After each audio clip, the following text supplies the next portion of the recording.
I'm joined by Matt Money Smith recapping the Chargers' 54-24 win over the Buffalo Bills. And Matt, you can't talk about this game without talking about the defense.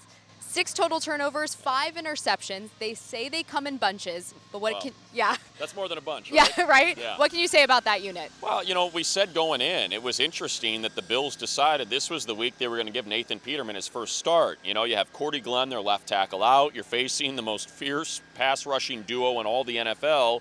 And what happened is what we figured would happen. Yeah, they were bad throws by Peterman, but on 2 of those, he's getting rocked by Joey Bosa, who was just wrecking a backup rookie left tackle.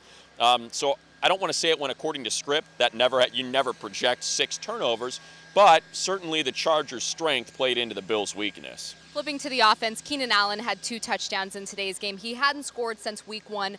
What kind of difference does he make when he really gets involved in a game plan? Well, you can see, Keenan thinks he can beat any cornerback. He would have told you last week he thought he had the advantage on Jalen Ramsey, who's considered the best cover corner going right now, and he did. He's just a really good, violent route runner, and there was no match out there for him today. And you credit the Chargers, and Ken Wisenhunt and Anthony Lynn and Phillip and Keenan for taking advantage of it and just going back to it. He probably could have scored 2 or 3 more touchdowns. It's kind of the way it looked out there. He really had the upper hand all game long, and that's just how dominant a receiver he can be if you don't have really one of the top-tier corners in the league on him. He's absolutely returned to form. Yeah, oh, no doubt. And I think you're right. There's probably some of that early in the season, testing that knee out, because that's just kind of what Keenan's talent is. It's running that route, and it's just a violent in and out of breaks that it's really hard for any other opponent to keep up with.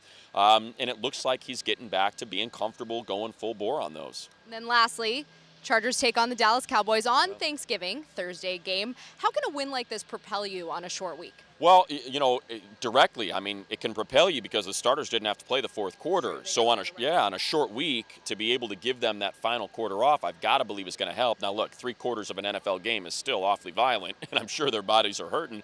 But a win like that helps, when Melvin and Joey don't have to play the 4th quarter, and Denzel, who's just coming back, they get that rest.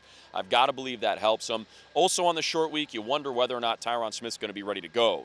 He sat out that game on Sunday against the Eagles, and on a short week, I don't know how much practice time is there for him to test out that groin to get out there. And you saw what happened when there was a backup left tackle in the game today with Joey and Melvin Ingram. So that could be a very similar situation in Dallas. Now, Dak Prescott is not Nathan Peterman, but at the same time, without Ezekiel Elliott, he's looked a lot more vulnerable.